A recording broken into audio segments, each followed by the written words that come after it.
am back, and I am back full time on YouTube.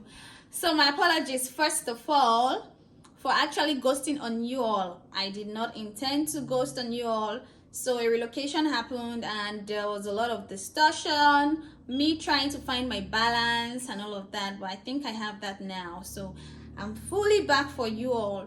So if this is your first time watching, this is Anita over here. And to every of my subscribers and people that have been watching, I say a big thank you to you all. You guys are the real MVPs. So today I'm going to be talking about a bit of my relocation and the struggles I encountered, the challenges I faced, and how I got through it.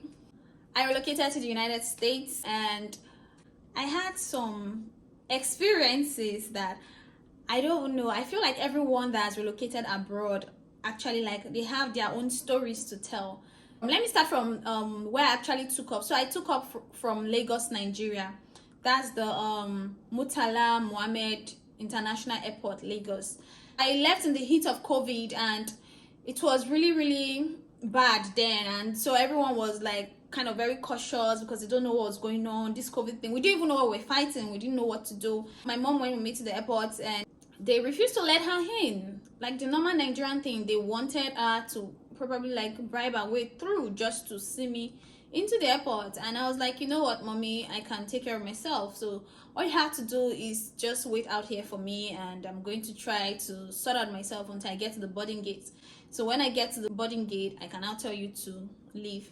I was actually like carrying like a ton of food stuff for my friend in the US. So they told me you have to pay for food stuff, agriculture, something in the airport. And I'm like, I don't understand, why am I paying for agriculture? But you know, because I just wanted to leave and I didn't want anyone to like make me miss my flight, I paid. So I realized that if you're traveling like to the US, Canada, UK, like these high income countries, most of these officials at the airport, they tend to want to like extort you, like collect money from you. I don't know why it's like that, but honestly, I really wish the Nigerian government is going to do something about it, because it's not even funny. Like sometimes they can go as far as making you miss your flight. They don't care how much you've paid on it. They will just want to frustrate you. And sometimes if you don't want to be cooperative with them, you might just end up missing your flight. Sometimes I feel like it's so bad that we have to do what they want because we don't want them to like be like a barrier to all the struggles and all the stress we had gone through to put things in place. I was being asked, where are you going to? And I said I was going to the US. And I just realized that the moment I said I was going to the US, man, they just separated me from every other person. Like, shebi na US they go, you get money now. They asked me bring money and I said, me, I don't have money, I'm a student. They're like, how you go talk say you be student and you they go US?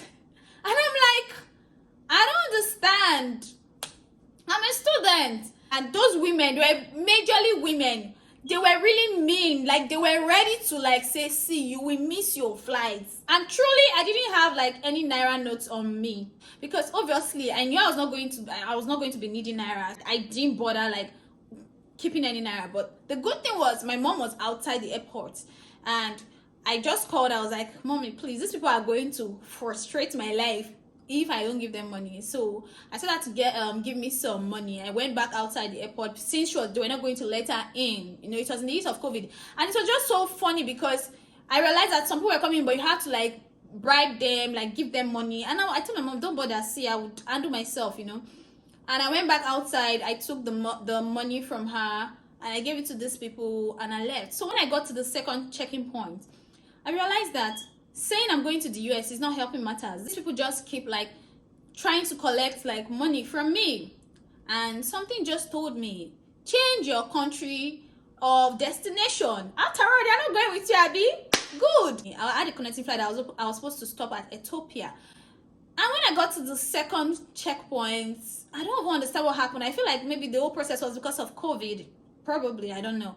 When I got to the second checkpoint and I was asked, where are you going to? And I said, Ethiopia. And they just said, go. And I'm like, really? This is the catch. And I go to the third checkpoint. Where are you going to? Ethiopia. And I said, go. I said, good. We're going to pass this checkpoint. That's how I got to like to the main checkpoint, like the immigration place where you have to like show your documents. There I was really smart about it, and I knew that there was no need to say. I knew I had gotten to like the end of it all. And I showed them all my documents, and they said, where are you going to? And I said, I'm going to the US. And they were like, okay, that's fine. And they let me go. They did not even stress me at that point. And I got to the boarding gate, and I was just seated waiting for my flight. So I called my mom, and I was like, Mommy, you know what? I've actually got into my boarding gate, so you can leave now. I'm very emotional, so it was just good that it just happened in a way that they didn't let her in, so we didn't have the time to be all emotional, because I had this very strong attachment with my mom. So she prayed with me and was like, okay, just let me know when you get to the US and all of it. When I was checking in, I had to pay like for the extra luggage of the food stuff I was carrying for my friend, and this food stuff was actually like in a Ghana must go. So I want to tell you something, like if you're traveling internationally, especially if it's your first time, please, if you're getting bags, don't do Ghana must go. I know what I am telling you. It's better to do like bags that can roll. So I'm going to tell you the story behind why I said don't use Ghana must go. Don't use bags that you have to like pull the weights. It's not always funny if you find yourself in some type of situation where you have to keep moving and you can't, because you have like bags you have to lift weight, and it can be really frustrating, because I was frustrated at some point. I stopped over at Ethiopia because the time zone had changed, but somehow there's just this thing, like you would not just realize that the time zone had changed because you're coming from a different time zone, you're coming into another different time zone. So my flight was supposed to be scheduled for 10 p.m. or so, and it was, my time was still showing like I'm still in 9 p.m. So obviously, like, something did not just click that, you know what, the time zone had changed. The officials at the airport, they were like, go to the queue, line up and all of that, and we lined up. But then I just realized that there was some kind of movement in the airport, people trying to like run, catch up with their flight. And something in me just said, you know what, step out of the line and ask an official, tell the official you're actually going to the US. I did that, yeah. So I stepped out of the line and I asked the official, and I told the official, okay, I have a connecting flight to the US. And he was like, you have a connecting flight? What are you doing on the line?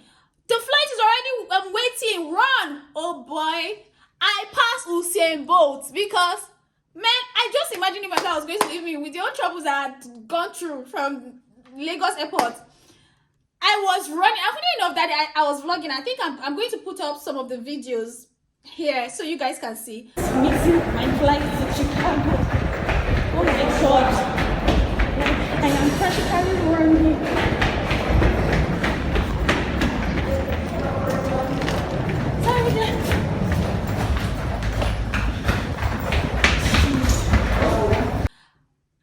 Running like kitty kata kata.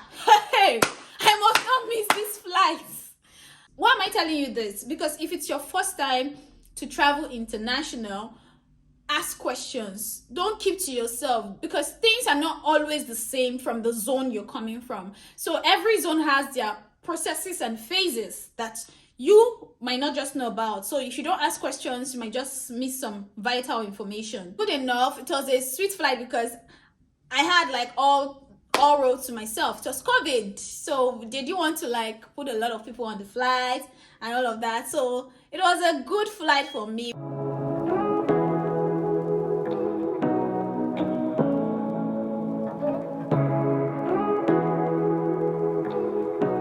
But then I think I had like a disrupt in my circadian cycle because I couldn't sleep.